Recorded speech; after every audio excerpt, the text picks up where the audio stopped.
Okay, guys, question 35. I'm an idiot. I'll admit it. Alright, so I was looking at the hours spent studying. I thought it was just going 1 through 8. That is not true. So if I look at the x's, alright, 0, 1, 2. So it doesn't go 1 through 8, because then they get 4, 4, 4, 6, 6, 7, 8. Okay? So that's where I messed up, was in the x's is not 1 through 8. So pay attention to each of the hours spent. Okay, and then 35, 40, 46, 65, 67, 70, 82, 88, 82, and 95. Okay, they match. They're all good, so we're set. One thing before you continue on with this problem is we can get the linear regression, that's fine, but when it says state the correlation coefficient of the line, in order to get that, you want to go to mode and you want to make sure that your diagnostics are on, the stat diagnostics. So it's pre-programmed to leave it on off. So if so, you got to go to on, press enter. Alright, so let's go back to my screen there. So now in order to get my linear regression, you're going to press stat, go over to calculate, lin regression ax plus b. You got my L1, L2 there. Go to calculate. And we have some information. We're going to write it down.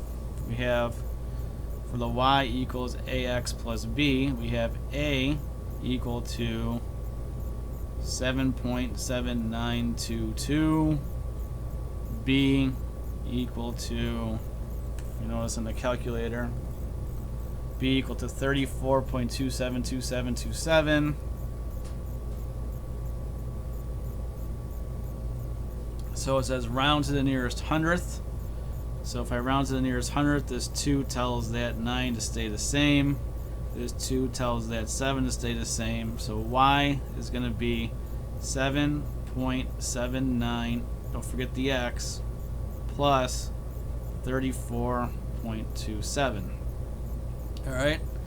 State the correlation coefficient of the line to the nearest hundredth. So my r is that correlation coefficient, and to the nearest hundredth, that 1 tells that 8 to stay the same, so it's 0.98.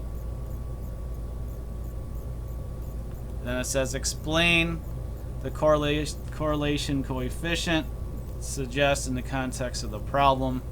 Well, the closer you are to 1, the stronger the correlation is. So it has a strong correlation and suggests the longer you study, the better or higher the grade. Okay? Alright, moving on. Let's go ahead and do number 36.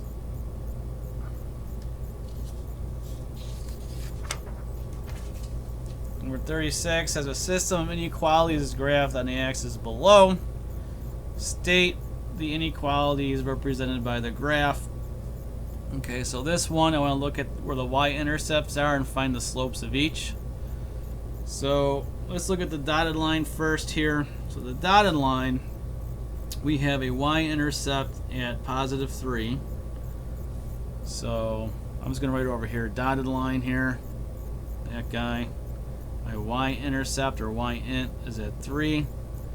And my slope is, I'm going from here to here, which means I'm going down 3 to the right 1. So down 3 means negative 3, to the right 1 means 1. So my slope is going to be negative 3.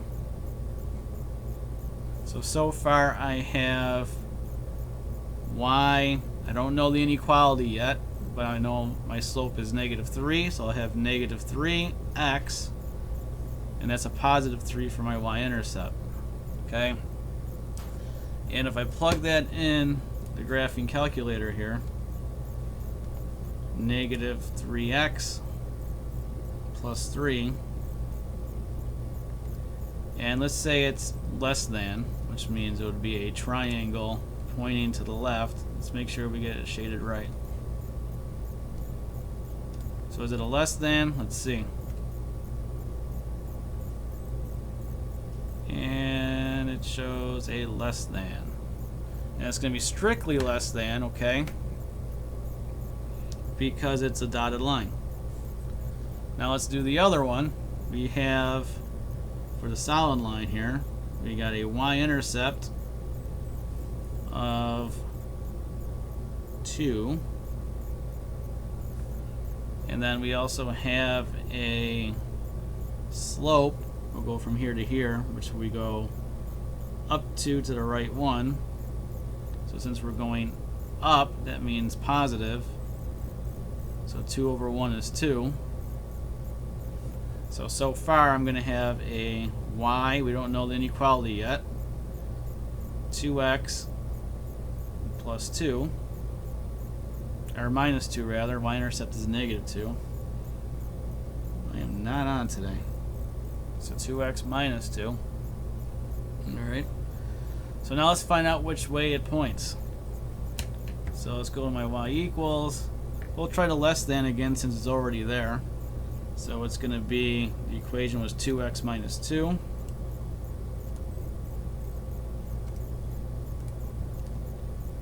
Hit graph. And yep, we're shading to the right, so we know it's another less than sign. And since it's a solid line, we need the line underneath the inequality. Okay?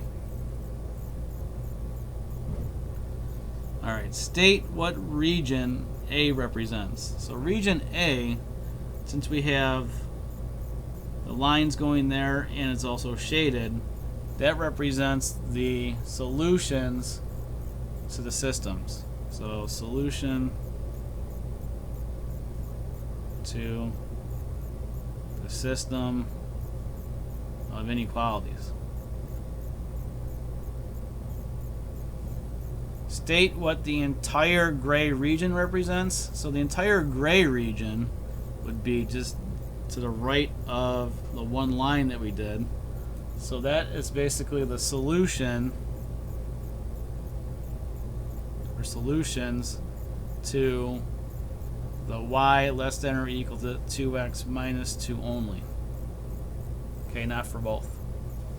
So that's 36. Last question coming up, part 4. Okay, part 4 says, when visiting friends in a state that has no sales tax, 2 families went to a fast food restaurant for lunch. The Browns bought 4 cheeseburgers and 3 medium fries for $16.53. The Greens bought 5 cheeseburgers and 4 medium fries for $21.11. Using C for the cost of cheeseburgers and F for fries, write a system of equations that model the situation. So first, we're just going to go ahead and write the systems. So right off the bat, we have the Browns, 4 cheeseburgers, 3 fries for $16.53. So 4C plus 3F equals $16.53. And the Greens bought 5 cheeseburgers and 4 fries for $21.11. Okay? The Greens said that since their bill was $21.11, each cheeseburger must cost $2.49, and each order of medium fries must cost $2.87 each. Are they correct? Well, in order to find that out, let's go ahead and plug those in to what the Greens claim. Okay? So let's get the Greens formula up. which is 5C plus 4F equals 2111. We're going to plug in the cheeseburger cost that they claim at $2.49 and the medium fries for $2.87. So 5 times $2.49 plus 4 times the fries, which is $2.87. And does that equal $21.11? We don't know that yet. So we're going to take our calculator, plug it in exactly as you wrote it. So it's going to be 5 parenthesis 249 plus 4 parenthesis 287, and we get 2393. So that does not equal 2111. It equals 2393. Okay, so no, we justified it by showing. Okay, now using your equations, algebraically determine the cost of one cheeseburger and one cost of fries. So we got our two equations. Let's rewrite them. 4C plus 3F equals 1653, and 5C plus 4F equals 2111. So now in order to get rid of one of the variables by elimination, we need the same numeral and opposite sign in front. So by looking at this, I can't really find anything to multiply right off the bat, just one of the equations. So I'm going to have to multiply something by both of the equations to figure it out. Okay, so we're going to try to get rid of the fries because they're lower numbers. You could get rid of the cheeseburgers, that's fine. And the trick was you got to take both of these equations and move this number up here and this number down here. Okay, and then we're going to pick which one we want to have the opposite sign. So we'll just pick the bottom one. So let's distribute for both of these equations. We're going to have 16C plus 12F equals 4 times 1653 is $66.12. Okay, this one, when we distribute, we get negative 15C minus 12F equals a negative $63.33. Okay. All right, so moving on. These cancel. So a cheeseburger, or 1C, or just C, is going to be $66.12 minus $63.33. So we get $2.79. Okay, now I could plug that into an original equation. So I'll just take, I don't know, the 5C over here, why not? So 5C plus 4F equals 2111. Plug in what we just found out for C to solve for F. 5 times 279 is $13.95. I'm just rewriting the rest here. So in order to solve for F, I first start by subtracting the $13.95.